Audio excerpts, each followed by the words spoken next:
January 26, 1945, Holtzwihr, France. A German soldier from the 2nd Mountain Division watched through the aid station window as medics carried in the wounded.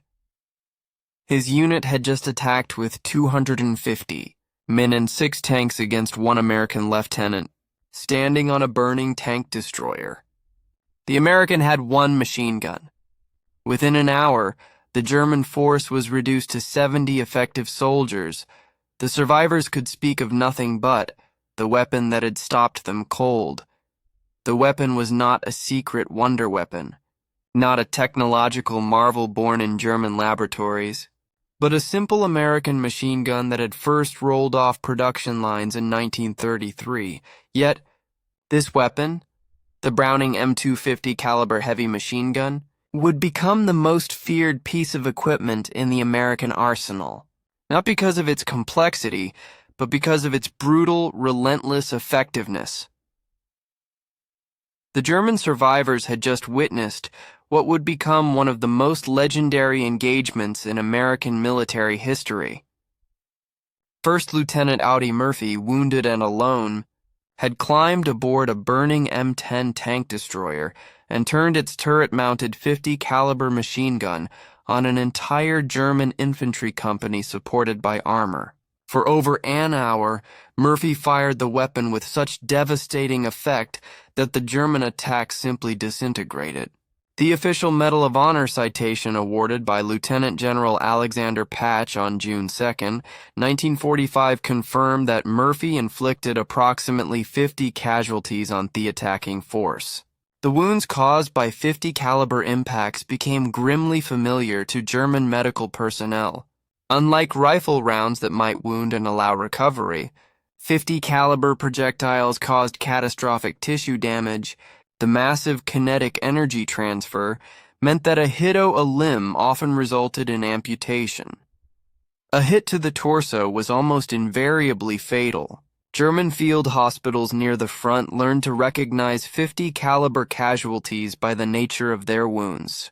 There was little that medical personnel could do except provide comfort and attempt to stabilize patients for evacuation. Many wounded never reached field hospitals. The medical impact extended beyond direct casualties.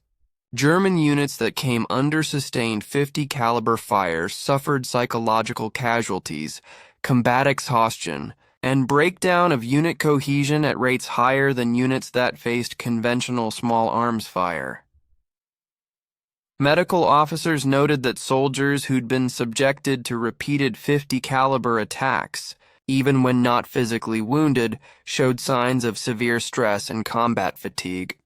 The knowledge that the next burst of fire could not be survived by taking cover, that luck rather than skill-determined survival created a sense of helplessness that was medically and militarily significant. But the Holtzwihr action was not an isolated incident. From the bocage of Normandy to the frozen forests of the Ardennes, from the deserts of North Africa to the skies over the Reich itself, German soldiers learned to recognize and fear a distinctive sound. The deep, rhythmic thunder of the M2 Browning, firing between 450 and 575 rounds per minute. Each massive 50 caliber round carrying enough energy to punch through light armor, tear through concrete, and turn human bodies into unrecognizable wreckage. The transformation from skepticism to terror had begun 3 years earlier.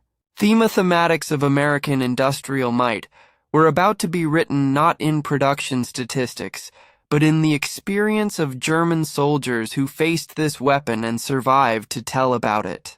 What they discovered would shatter their understanding of modern warfare and reveal a profound truth about American military doctrine. The United States had not built the most sophisticated heavy machine gun. They had built something far more dangerous.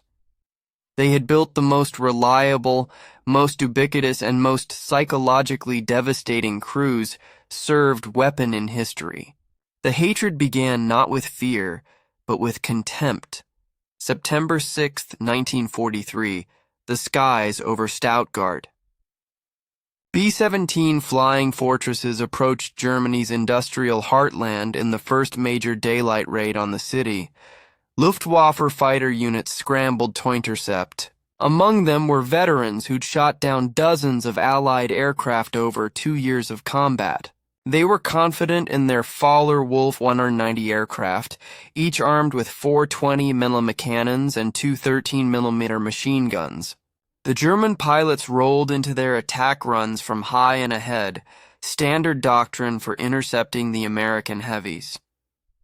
At 800 mm, they opened fire. Cannons thundered, shells streaking toward the lead bombers. Then something happened that would change German understanding of air combat forever. The bombers erupted with fire. Not the smoke of damaged aircraft, but muzzle flashes.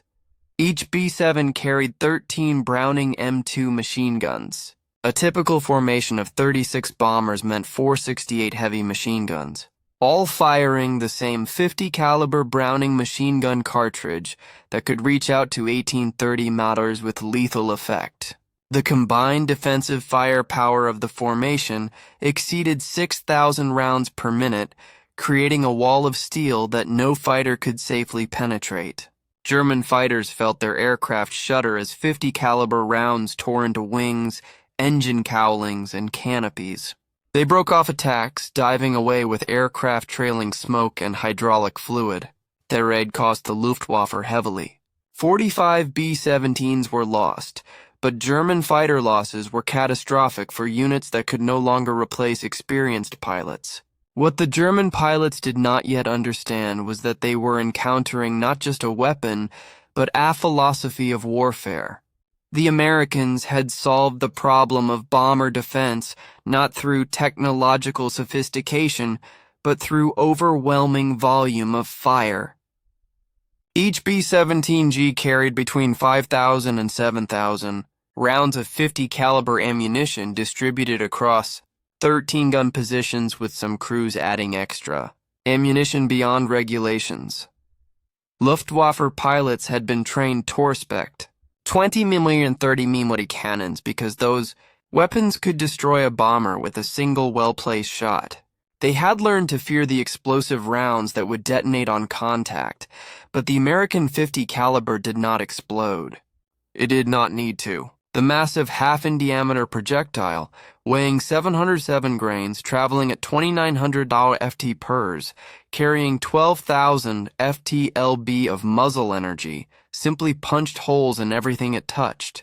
Wings, engines, fuel tanks, pilots. By October 1943, Luftwaffe fighter units had begun to understand the true danger. Oberleutnant Heinrich Wurmhila, an ace with 93 victories, described the American bomber formations in a letter to his family. To attack the Americans is to fly through a storm of steel.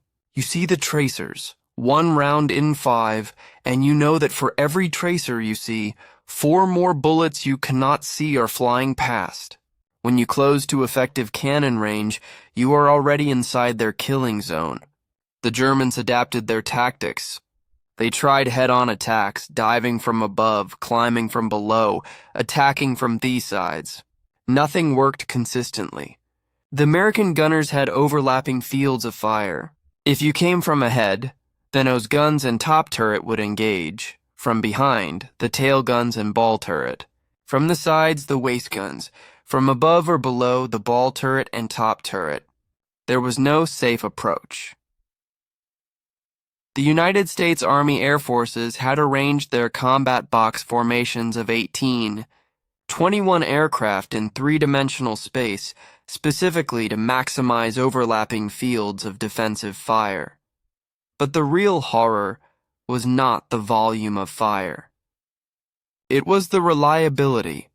German pilots flying the Mi-109 or F-190 knew that their cannons were prone to jamming, especially in the cold air at high altitude. The German MG-13 113mm machine gun was better, but it still required careful maintenance and would fail at critical moments. The American Browning M2, by contrast, simply worked. It fired continuously for hours. It operated in temperatures ranging from 40 degrees to plus 40 degrees C. It functioned after being hit by German cannon fire. It kept shooting even when the barrels glowed red from sustained fire. American maintenance crews would replace overheated barrels in minutes, not hours, and the gun would resume firing without missing a beat. Lieutenant Wolfgang Fischer, a J-88 pilot who flew bomber intercept missions over the Reich, survived the war to give testimony at the post-war Luftwaffe debriefings. His words, recorded in March 1946, captured the growing realization among German aircrew. We called the American bomber formations Die Fliegenden Festungen, the flying fortresses. But what made them true fortresses was not their armor or their formation discipline. It was those 50 caliber machine guns that never stopped firing, never jammed, never gave us an opening. We lost so many pilots, not to American fighters, but to the bomber defensive fire. It was like flying into a meat grinder. The ground war told the same story with different details. June 6, 1944, Normandy. Oberst Hans von Luck commanded elements of the 21st Panzer Division defending against the Allied invasion. Von Luck was no ordinary officer. He had fought at El Alamein, earned the Knight's Cross, and would later publish his acclaimed memoir, Panzer Commander. His division was among the first German units to encounter American forces in sustained ground combat. What von Luck discovered was that American doctrine had placed the 50 caliber machine gun on virtually every combat vehicle. Jeeps mounted them, trucks mounted them, half-tracks mounted them, tanks mounted them on turret roofs, tank destroyers mounted them, even supply vehicles carried them for convoy protection. The Americans had achieved something the Germans had never attempted: universal heavy machine gun coverage across their entire force structure. Von Luck wrote in his memoir about the tactical implications. We had been told our training and our tactical doctrine would overcome American material advantage. At Normandy, I learned the truth. The Americans did not need superior tactics. They had enough ammunition to make mistakes and still win. Their 50 caliber machine guns were on every vehicle, every position, firing continuously. We could not move in daylight. Any attempt to maneuver drew immediate and overwhelming fire. The psychological effect was as destructive as the physical casualties. The German army had built its infantry doctrine around the machine gun. The MG-34 and its successor, the MG-42, were excellent weapons. The MG-42 fired at 1,200 rounds per minute, earning the nickname Hitler's buzzsaw from Allied soldiers who heard its distinctive sound. German squads carried 1,800 rounds per machine gun and organized their tactics around supporting the gun crew. The concept called Einheitsmaschine and Go or General Purpose Machine Gun would later be adopted by NATO forces because it was tactically sound. But the Germans had never imagined the scale of American 50 caliber employment. A single American armored division advancing through France would have hundreds of 50 caliber machine guns mounted on vehicles. American supply convoys used a documented pattern of alternating fire. 1. Vehicle shooting right. The next shooting left to cover both flanks and break up German ambushes. This tactic was specifically effective against Panzer FA teams trying to engage American armor at close range. American armored columns employed what they called reconnaissance by fire.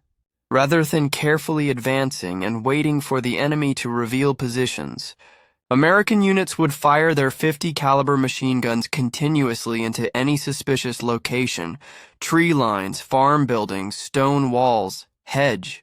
The volume of fire would either suppress hidden German positions or provoke return fire that revealed their locations.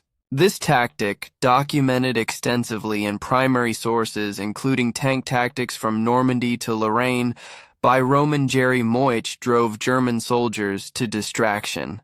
German infantry veterans of the Eastern Front thought they had experienced the worst of industrial warfare against the Soviets.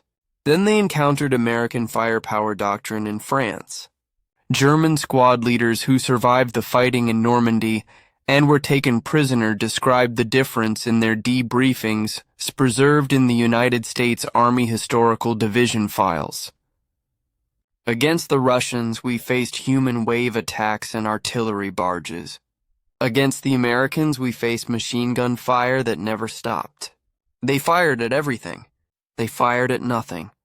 They fired to make us keep our heads down. They fired to prevent us from moving. They fired because they had unlimited ammunition and we did not. After 2 weeks fighting the Americans in the B cage, soldiers would not leave cover during daylight. It was not cowardice, it was mathematics. Movement meant death. The M16 multiple gun motor carriage demonstrated American firepower philosophy at its most extreme. This was a half-track mounting 450 caliber machine guns in a powered turret originally designed for anti-aircraft defense. The combined rate of fire approached 2,200 rounds per minute. American soldiers called it the meat chopper or the Kraut mower. Official reports from the 473rd AA Battalion in November 1944 stated that the primary mission of the M16 half-track anti-aircraft often became its secondary mission, and it was used instead against ground troops. By late 1944, the Luftwaffe had been largely defeated over Western Europe. American anti-aircraft units found themselves repurposed for ground support operations. The M16 proved devastatingly effective against German infantry and light vehicles.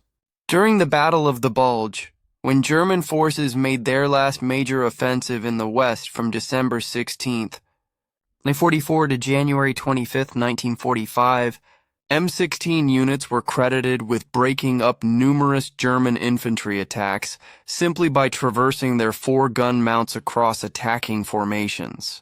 The experience of German forces attempting to ambush American supply convoys illustrates why the .50 caliber became so hated. German doctrine for convoy ambush called for allowing the lead vehicles to pass, then destroying vehicles in the middle of the column to create a roadblock, then systematically destroying the trapped convoy. This tactic had worked effectively against British and Soviet supply lines earlier in the war. Against American convoys, the tactic failed catastrophically. American convoy doctrine placed .50 caliber armed vehicles at intervals throughout the column.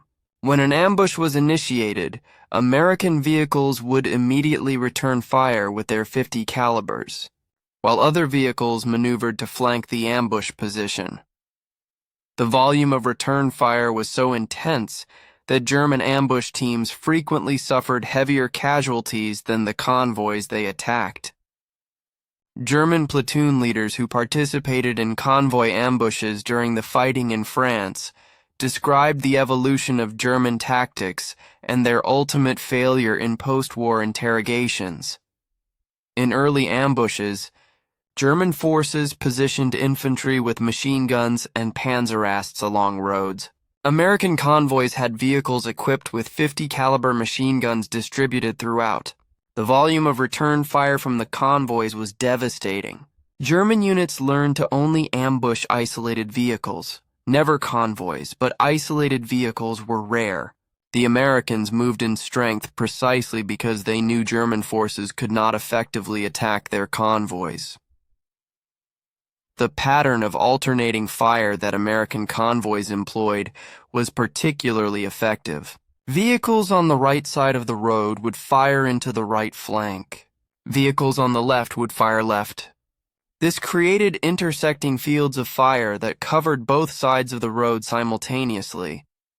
German forces attempting to ambush from one side would find themselves under fire, not only from that side of the convoy, but from the opposite side as well. The psychological effect of being under fire from multiple directions by weapons that could penetrate cover and had seemingly unlimited ammunition made successful ambushes nearly impossible. American logistics units understood that the .50 caliber machine gun was their primary defense. Drivers and assistant drivers received training on the weapons. Ammunition was loaded in quantities far exceeding official allocations. Convoy commanders were authorized to engage any suspected threat with immediate and overwhelming fire.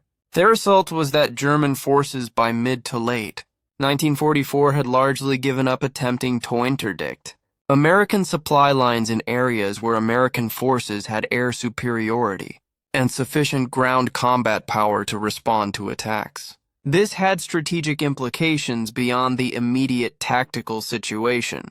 German forces in France and later in Germany itself could not effectively interrupt American logistics. American units could count on regular resupply of ammunition, fuel, food, and equipment. This meant American tactical planning could assume that firepower would be available when needed. German planning, by contrast, had to account for chronic ammunition shortages, fuel shortages, and the certainty that whatever supplies did arrive would arrive late and in insufficient quantities.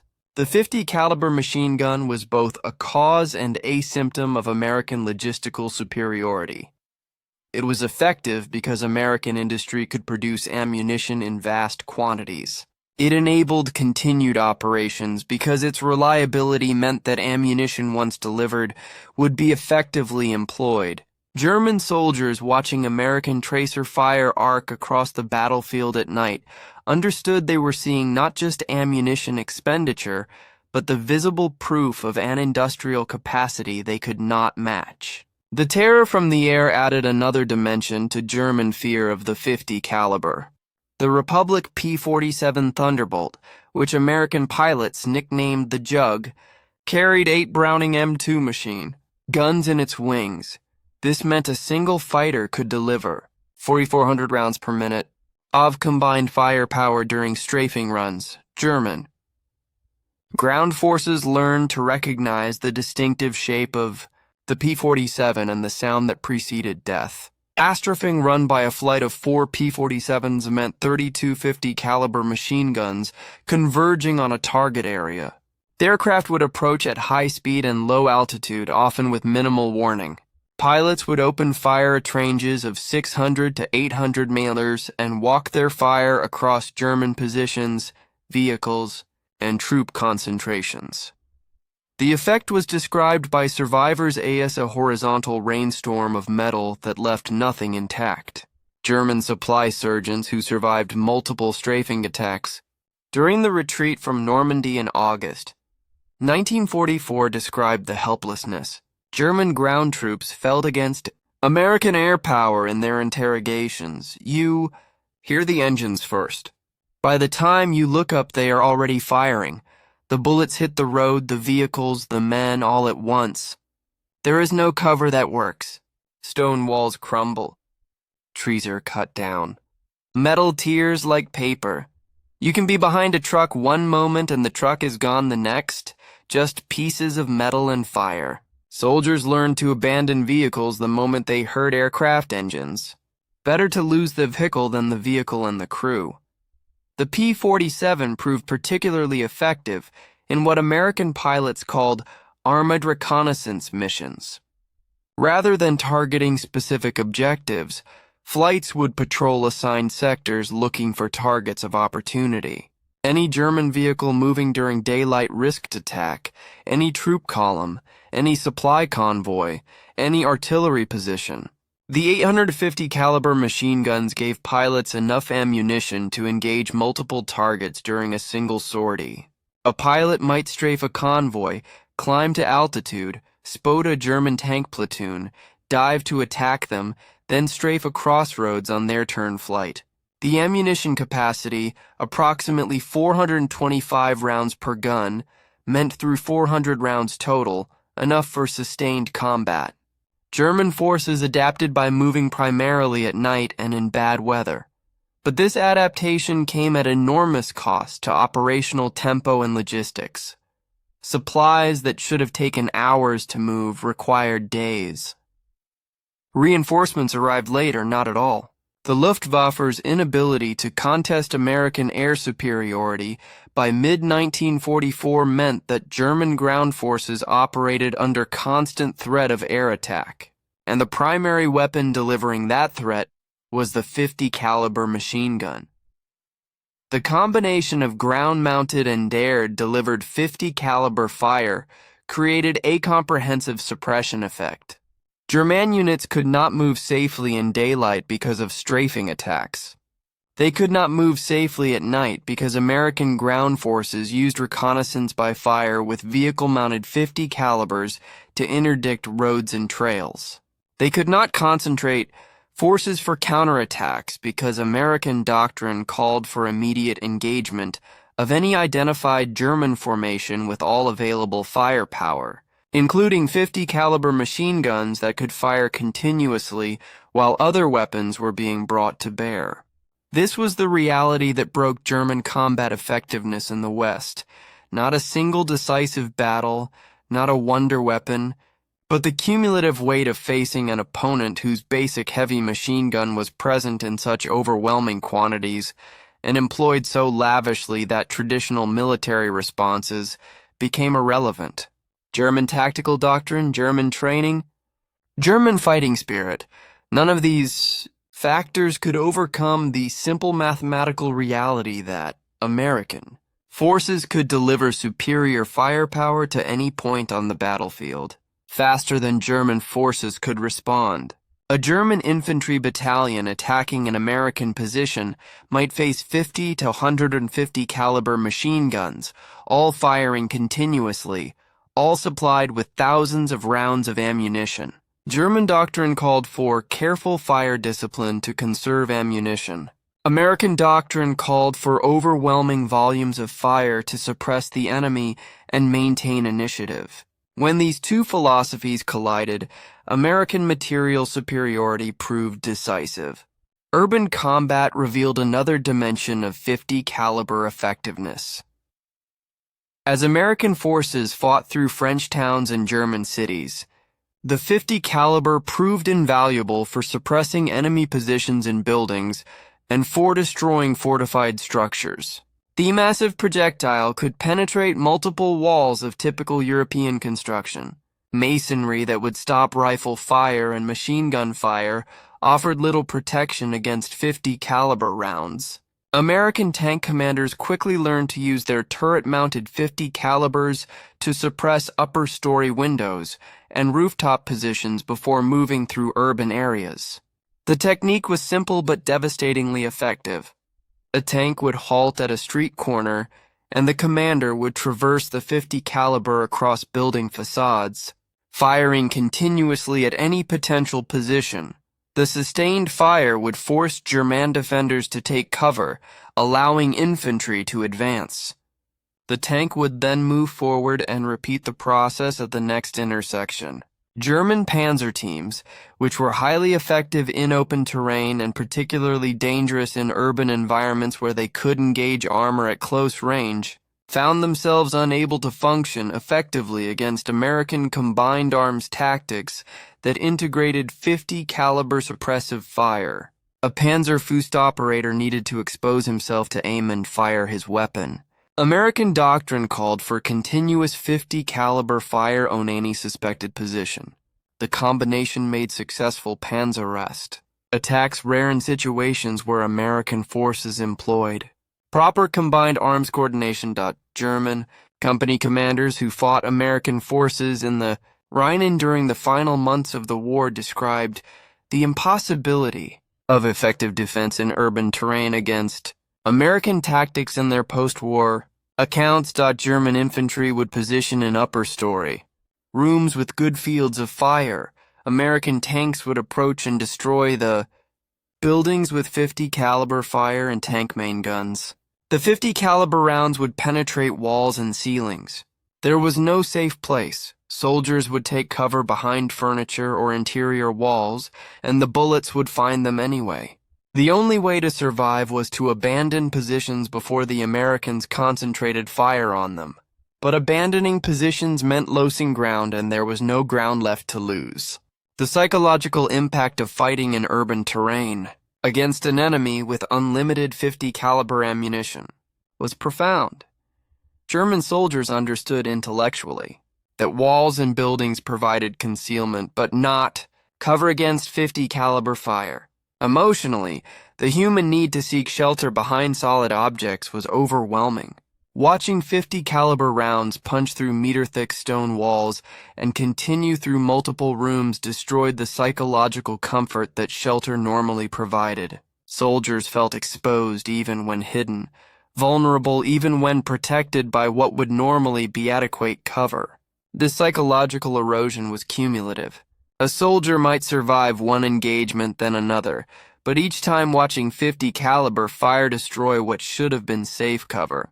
Eventually, the accumulated stress of knowing that no position was truly safe, that the Americans could and would destroy any defensive position with sustained fire, broke combat effectiveness. Units would abandon positions without being directly assaulted because they knew American firepower would eventually make those positions untenable. The final campaigns in Germany demonstrated the complete superiority of American firepower doctrine. German forces fought with courage and skill, often achieving local tactical successes against numerically superior American forces. But tactical success meant nothing when American forces could simply mass firepower and reduce German positions to rubble. The 50 caliber machine gun was the foundation of this firepower. It was present in sufficient quantities to engage any target. It was reliable enough to fire continuously for hours. It was supplied with sufficient ammunition that American commanders never needed to ration fire, and it was employed according to doctrine that valued suppression and destruction over conservation and precision. German tank crews learned to fear the 50 caliber for different reasons. While the M2 could not penetrate the frontal armor of German medium and heavy tanks, it could damage optical equipment, disable external stowage, and suppress accompanying infantry. More importantly, the 50 caliber could penetrate the thinner side and rear armor of many German armored vehicles at combat ranges. American M10 tank destroyers carried a 50 caliber M2HB machine gun mounted on the rear of the turret for anti-aircraft defense and close infantry protection. Statistical analysis of ammunition expenditure shows that M10s fired far more high-explosive shells than armor-piercing rounds, indicating extensive use in infantry support roles, where the 50 caliber proved critical for what crews called cleanup operations in close quarters. A German panzer team might disable an American tank, only to be cut down by 50 caliber fire from accompanying tank destroyers or infantry support vehicles before they could escape. Night combat introduced yet another terror associated with the 50 caliber. American ammunition used a ratio of 1 tracer round to every 4 ball rounds. This meant that every fifth 50 caliber bullet visible to the enemy was a glowing tracer that marked the trajectory of the burst. German soldiers watching American 50 caliber fire at night could see the traces arcing toward them. Streaks of light that seemed to move slowly enough to track visually, but that arrived with devastating speed and force. The psychological effect was profound. Soldiers could see death approaching. They could watch the tracers converge on their position. They knew that for every tracer they saw, 4 additional rounds were flying along the same path. The human instinct to duck or dodge was useless because by the time a soldier saw the tracer, the rounds had already arrived. Veterans learned not to watch the tracers, but new replacements would fixate on them, mesmerized by the deadly light show, often freezing in the open until the fire found them. American forces exploited this psychological effect deliberately. Reconnaissance by fire at night meant sending streams of tracer-laden 50 caliber fire across suspected positions. The visual effect was overwhelming. Entire sectors would light up with intersecting streams of tracers. The noise of the firing combined with the visual impact created an environment that German soldiers described as hellish. German infantry squad leaders captured near Aachen in October 1944 described the experience in their interrogations. At night, you can see them shooting even when they cannot see you. They fire at sounds, at movement, at nothing. The traces show you where death is coming from, and you cannot escape it. You watch the streams of fire and know that behind every tracer are 4 more bullets. You calculate that one gun firing for 10 seconds sends 50 rounds toward you, and only 10 are tracers. You see 10 streaks of light and know 40 more rounds are in the air. Then you realize there are not 1 but 5 or 10 guns firing. The mathematics of it are terrifying. You cannot survive that volume of fire by skill or courage. You survive by luck alone. The Germans had their doctrine of fire discipline meant tracers were used sparingly. A German machine gun crew might fire a burst with tracers to verify their aiming point, then switch to ball ammunition to conserve the more expensive tracer rounds. American crews fired mixed belts continuously. The visual effect of American firepower at night was therefore vastly more impressive than the German equivalent, even when German weapons had higher rates of fire. This visual dominance had practical effects beyond intimidation. American commanders could observe their own fire and adjust it in real time. If tracers were falling short of a target, the gunner could see this and correct immediately. German return fire was harder to observe because they fired fewer traces. American units, therefore, had better real-time feedback on the effectiveness of their fire, allowing them to adjust and concentrate fire more effectively than German forces could manage with their more conservative use of tracer ammunition. The Germans tried to develop countermeasures. They attempted to use armor more aggressively to close with American positions before the .50 caliber fire became overwhelming. This rarely worked because American artillery and air support would engage German armor at longer ranges, forcing the Germans to fight at exactly the distances where .50 caliber fire was most effective.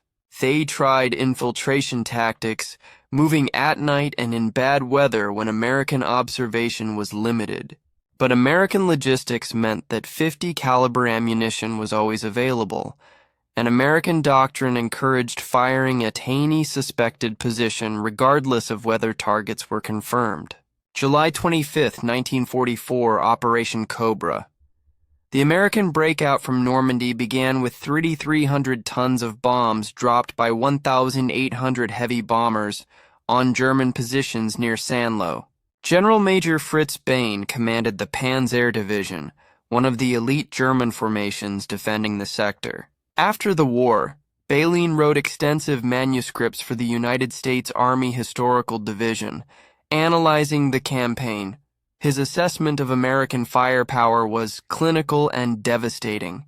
He wrote that by the time his division retreated from the St. Lo sector, it had been decimated not primarily by bombing or artillery, though those were significant factors, but by the cumulative effect of constant, small arms fire that prevented his forces from maneuvering effectively. American .50 caliber machine guns mounted on every vehicle meant that his troops could not move to respond to American advances without being engaged immediately. His conclusion was that Americans had solved the fundamental problem of modern warfare. They had found a way to project superior firepower without requiring superior training or tactics. Berlin promoted to general lieutenant on July 20th, 1944, participated in the Thickism, II Battle of the Bulge, and finally surrendered in April 1945. His post-war writings would become major sources for understanding German perspectives on American combat methods. He noted repeatedly that the .50 caliber machine gun operated by soldiers with minimal specialized training and supplied with vast quantities of ammunition created a baseline of firepower that German forces could not match with their more sophisticated weapons and better trained crews. The winter of 1944 brought the Battle of the Bulge, Germany's last major offensive in the West. German forces achieved complete tactical surprise and initial success. For the first few days, it appeared possible that German armor might break through to the Meuse River and split the Allied armies. Then American logistics reasserted itself, and with it the .50 caliber machine gun, American units rushed to the Ardennes carried their standard load of ammunition and equipment. This meant that even ad hoc defensive positions could bring devastating volumes of 50 caliber fire to bear on German attacks. The battle devolved into exactly the kind of grinding attrition fight that favored American material superiority at Bastion surrounded American forces as their 50 caliber machine guns to devastating effect against German infantry attacks. The guns operated reliably despite temperatures well below freezing, mud, snow, and the general chaos of sustained combat. German forces made one critical error in their planning for the Bulge offensive. They assumed that bad weather would ground American air power and reduce the effectiveness of American fire superiority. They were half right. Weather did initially limit air operations, but German planners had not accounted for the fact that ground-mounted 50 caliber machine guns were unaffected by weather and that American logistics could sustain ammunition. Expenditure at rates the Germans found incomprehensible. General Dur Falam Trupp, Alfred Schley commanded the 1st Parachute Army from November 1944 to March 1945 when he was wounded during Operation Veritable, the Canadian First Army's assault across the Rhine. Schleim had the unenviable task of defending against Allied offensives with increasingly limited resources and declining troop quality. His post-war analysis, like biolines, focused on the cumulative psychological impact of American firepower. Schleim noted that barely 1945, German soldiers had learned to recognize the sound of American 50 caliber fire at great distances. The knowledge that any position could be engaged by these weapons, that any movement could draw immediate fire, and that German forces had no effective counter, created what he called ad-offensive mentality that made offensive operations nearly impossible. His forces successfully evacuated across the Rhine before the final Allied push, but he attributed his casualties primarily to the constant attrition caused by American heavy machine gun fire during the retreat. The technical specifications of the M2 Browning help explain its effectiveness. The weapon weighed 84 lb without a tripod, 28 lb with the M3 tripod mount. This made it heavy but not impossibly so for a crew-served weapon. The effective range of 1830 MANT could engage targets well beyond the range of German rifles and light machine guns. The rate of fire between 450 and 575 rounds per minute was slower than the German MG-42, but faster fire rates meant nothing when German crews had limited ammunition. The 50 caliber Browning machine gun cartridge, fired by the M2, carried specifications that made it effective against a wide range of targets. The standard M33 ball round achieved a muzzle velocity of 29 to 10 ft. PERS armor-piercing variants could penetrate 19 MMOF armor at 500 meters, the M8 API armor-piercing. Incendiary round penetrated 16 meter at 500 mm and would ignite fuel or ammunition upon penetration. The M20 API variant with its tracer element penetrated 21 mm at the same range. This meant that while the 50 caliber could not defeat the frontal armor of a Tiger or Panther tank, it could penetrate the armor of half-tracks, armored cars, and the side and rear armor of many German armored vehicles. More importantly, it could destroy truck engines, puncture fuel tanks, disable artillery pieces, and suppress infantry at ranges where return fire was ineffective. The M2's reliability stemmed from its design. John Browning had begun development in July 1917. During the First World War, the M1921, water-cooled 50 caliber machine gun weighing on 21 lbs with its water jacket entered service, but proved too heavy for mobile warfare. The M2 air-cooled version adopted in 1933 eliminated the water cooling system and reduced weight while maintaining reliability. The basic operating principles of the weapon were simple, robust, and proven. American manufacturers, including AC Sparkplug, Frigidaire, Guide Lamp, and Colt, produced nearly 2 million .50 caliber machine guns of all models during the war years. Production of the M2HB, the heavy barrel version that could sustain longer periods of fire, reached approximately 350,000 units total across all services and theaters. This scale of production meant that American forces never lacked for replacement weapons or spare parts. The Germans understood intellectually what they faced.